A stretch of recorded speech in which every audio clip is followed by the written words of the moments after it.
that's what's up. So, you know, you're an independent artist. You know, we definitely, Ninja Radio, we underground. Yeah. You know, we independent, so, we definitely fucks with the independent artist. So, how you feel like, being an independent artist in the game? What do you think is the difference between, like, being an artist under a major label and doing your own thing? I mean, from the artists that are getting a name for themselves now, it's kind of mixed. You really have the independent and mainstream being in the same kind of field right now. The independent getting a lot of love like the mainstream artists right now. So I just think that the game is evolving for the independent artists to get on as well. And next thing you know, that major label push is not bad. So, once you feel like your buzz is at its highest, that's when you cash in. Everybody looking to cash in. That's at the end of the day. That's what everybody trying to do, make some money. So cash in, cash out. Cash out. So you're just doing it for the love at first. That's where everybody started from. I think that's where artists should start from. Let me say that. But and next thing you know, in the day, you can't do it for free your whole life. So hell yeah, you gotta make money.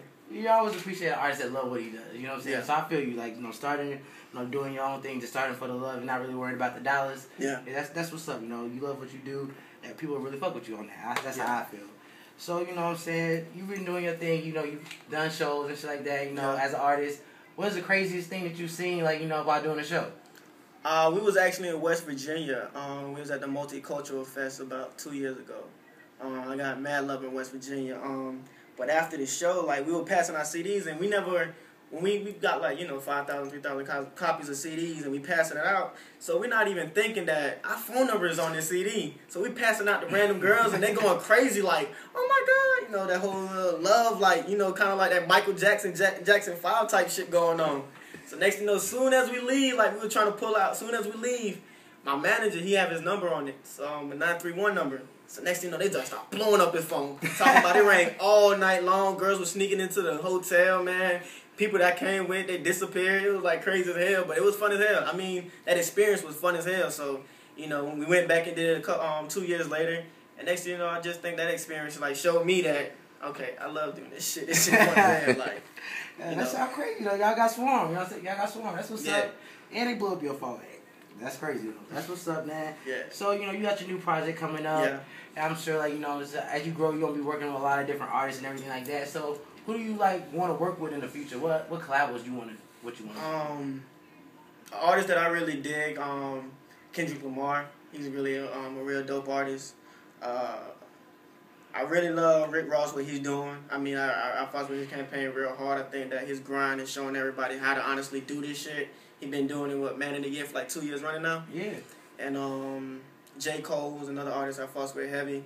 And a lot of people say, damn, you kind of wear it. But I fuss with Bruno Mars. I think that he's a real dope, intelligent artist when he comes to writing. I think that he knows how to put the pieces together to make a hit. But it's not just by his hits. It's the fact that he just know how to put a real good, solid record together. That's what's up. I think that'd be an interesting collabo. You and Bruno Mars.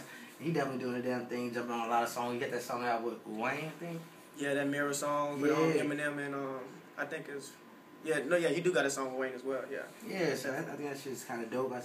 So you got a new project coming up soon. Tell the folks about what you got going on. Shout out to SMK. The new project is called In Session. It's basically me being in the studio working on this new project, so we call it In Session. It's really an EP. We're gonna take some of the songs that was really my favorite from over the top. We're gonna put probably like 2 or 3 on there.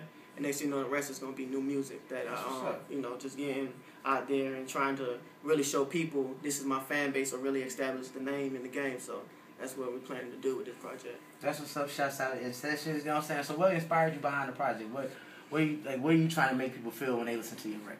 I want people to know what type of music I love doing.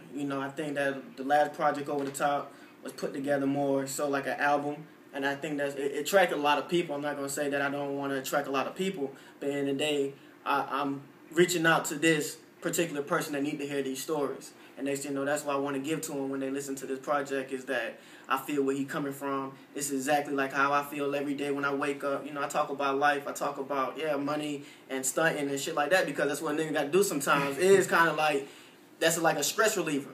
I think that that the project is just a real dope bad project that you get that kind of that old school kind of sample sound that I really love when I make music, and I think that this project is just gonna have something that people just gonna enjoy. You can ride to from beginning to end. That's what's up. How they gonna copy your project? Or how you gonna get your shit? It's gonna come out on iTunes? It's gonna be on the internet. It's gonna be on the internet. Definitely on tapedeck.net.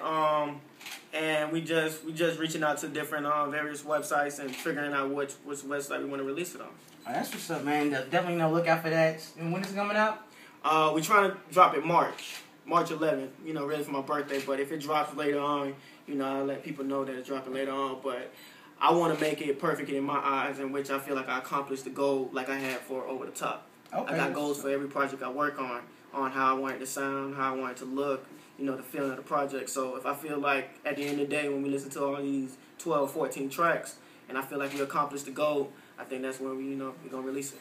That's what's up. You know, I'm a perfectionist, so I feel that you want to make sure shit is perfect before people actually hear it. Yeah, true. That's what's up. You know what I'm saying? You have to have, you know, that type of feeling about your shit. You know what I'm saying? I feel it.